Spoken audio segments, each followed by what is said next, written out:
photos that blend nicely together, it just looks 1,000 times better than disjointed edits. Why presets don't work, what to do about it, how to get presets to work. It's by far the most common question I get. So a lot of people get some edits looking really good, they're really happy with it, but as soon as they change environment or the lighting changes, their edits start to fall apart because everyone wants a consistent feed, consistent edits. So understanding this sort of stuff is what I think really lets you take control of your editing and get those cohesive feeds. So understanding the importance of each tool and the role they play will help you edit in order or know which tools to focus on the most and where in your style these tools come in. Be able to make your own presets, get presets to work, get the consistent feed. Okay, so now practical tips on working with presets, the why behind the adjustments we need to make presets work. We need to know how to keep that style consistent, work with these presets, make sure they're working across all your images. Okay, so really wish I knew this. White balance, why do we have to correct white balance when working with presets? So the why behind this is, let's play with the blues.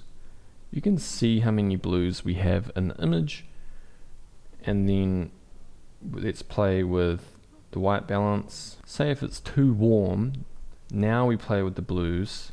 There are no blues in your image now. And let's go this way.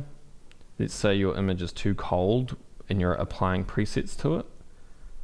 We now have way more blues. There's blues down here now. And it's also doing that for other colors. So we could go, let's look at all the oranges. We have a lot of oranges, but if our image is too cold and then we play with the oranges, we have like her skin tone isn't even registered as an orange now. So people are applying presets, their white balance is off, and all of these adjustments are getting registered as different colors. And it's also the same for calibration, okay? So you can use calibration to craft a style or correct for colors, but now we're gonna have different colors registered based off the calibration here, okay? So some presets have a lot of calibration going on, and that's going to change what your colors are. What's an orange, what's a blue, what's a green. Yeah, so watch out for presets that have calibration changes and the white balance, because you are literally changing what your colors are registered in your image. And it's throwing off presets. But the most important and obvious one is the white balance. And like skin tone's the most important part and trickiest part when working with presets. So you want to look at, like, do you have reds in the lips and in the cheeks and in your skin tone? So you play around with the reds, and then you can play with calibration, and then you're getting different reds in the image. So now her whole body is a red. So sometimes the reds in the lips are just not there. Like, make it very green, more oranges. Like, this is an over exaggerated example, but sometimes reds are just not in your skin tones, and that's very frustrating. It's throwing off your skin tones. So doing stuff like that lets you make sure you've got reds, make sure you got oranges, and make sure you got like yellows in your skin tone, and that can help you target skin tones if skin tones aren't looking right. So the next one is exposure. So why is it so important to make sure exposure is correct when applying presets? Is because a lot of these great styles is all done in the curves, like placing colors in the curves. Let's just say the style, there is a good amount of red in the darks. So if our image is underexposed, see how red this is? This is a lot of red. And also important for the style is quite a bit of blues in the highlights. So if our image is overexposed, there's a lot of blue in here. It's not pure white, it's got a lot of blue. So if you're applying presets that are under or overexposed, you're gonna get these colors placed in different brightnesses in your image, not where they're meant to be from a preset.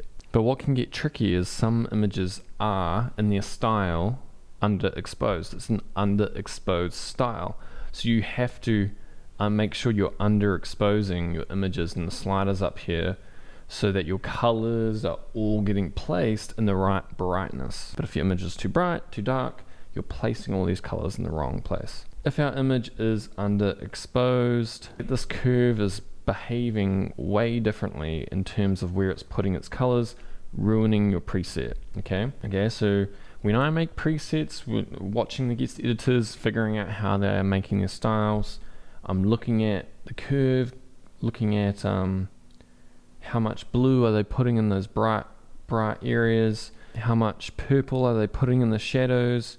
But then I also have to pay attention to what are they doing in up here for the brightness, and that's going to really affect where these colors are positioned. So why is this? So the curves is like the only tool that affects color and affects contrast. It's the only tool that does that, and it does that in a very targeted way. Watch my other curve trainings if you want to learn beginner about the curves. So I don't see any styles out of all the styles I've studied and analyzed. Everyone is using the curves. Even though it's the most important tool, people stay away from it so much. They go their whole careers just not understanding the curves, how it affects styles, which styles need what curves. So it is by far the most important tool, and you should be really understanding its effects if you're applying presets, trying to create your own style. Now the weird twist in all this is it's the most important tool in all of Lightroom, but it's probably the last one you want to move when working with presets, trying to get cohesive, consistent edits.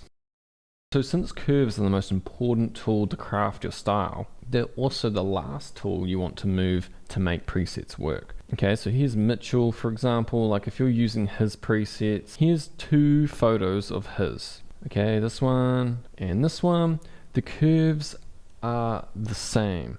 It's like slightly different environment, it's always going to be slightly different lighting, but let's now take a look at his split toning. His split toning completely changed. We got more warmth in the highlights, we've got more blue in the shadows, we got more blue in the highlights, and we got more blue in the mids.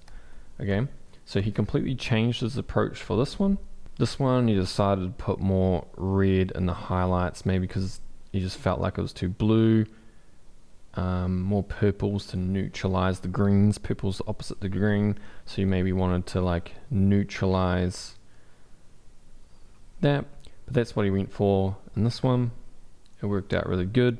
Now maybe he could have just dropped, this is just blue, blue, blue, blue, and we reset all these. Maybe he could have just dropped the warmth here, but now that might affect his registering of colors. Like now, since we've messed with the white balance, maybe that was part of his style to have extra warmth. Now, because we've done that, we have changed the registering of all the colors. So he opted to cool down his image through split toning rather than white balance, probably because of the registering of the colors like we just went over. So he's also a guest editor in the course. You can get the images and really break down his style. Same style but 2 different shots. You can see how much the HSL changes as well. Yeah, it goes to show curves stay the same, photo to photo, keeps your feed consistent, and then the HSL is very fine tuning. Split toning can be fine tuning, but it also plays a big role. And then curves is really, really important. And then you can also see his sliders up here, somewhat similar, but still change a bit. So just another example, if you want to use the sliders and not touch the curve when working with presets, is say let's reset this one. You can see this is very underexposed out of camera. So, and we reset the exposure, we reset the shadows. So if your image is too dark, you apply a preset, you don't want to move the curves too much. You rather want to expose it with the sliders, okay? Because these are so important for color placement, contrast placement, smoothing out your contrast, limiting your brightness in some areas. You don't want to mess with the curve too much to brighten your image because it's playing such an important role for that shine, the gloss, the matted look, the fade. If you've got fade down here, the curves are not so much for exposure. Work with the sliders for exposure to let curves do what they're meant to do and give you that style. Shooting in different environments and different lighting is where things can get quite tricky because everyone wants a consistent feed, consistent edit. I know I struggled when I was like trying to force my shady shots, say the greens. I try to make my shady greens the same type of green as in my sunset greens. I was trying to force those colors to look the same to keep a consistent feed, and that was very frustrating. But you need to know when to just let colors change a little, lighting to lighting or environment to environment. Some of the guest editors shoot in snow or in the sand dunes or lots of green, maybe the ocean, lots of blue, and they still get consistent feeds because they're starting to learn when to let colors just change instead of just forcing them to try to look exactly like your previous edit. Because if you really force it, it'll not look quite right. You'll look at it and it might look a bit weird. It might look kind of okay in a feed, but individually the photo, something will look a bit off. So a really important skill set to know is just to let those colors change, environment to environment or lighting to lighting. So indoors, outdoors, shady, sunny. There's great colors indoors, shady, sunset, bright day, but it's a lot to learn, like, because colors react differently in these different lighting scenarios. I personally found it really annoying, frustrating, and hard to work with presets, especially with so many different styles I want to try. So what I have done is created like this huge DNG collection. That way with DNGs, you can refer to and you can look at what the edited image should look like. So it's really good reference, helps you learn way more. I'm all about learning and not just applying a preset. So I love offering DNGs, and then in the course, we get the raw image, the presets, and lessons from different styles, and then that really lets you learn, connect the dots on all these different styles, and lets you start to control color the way you want, make your own presets, get these presets working in multiple environments, create your own style. So just comment down below what you found helpful about this video, and catch you in the next one.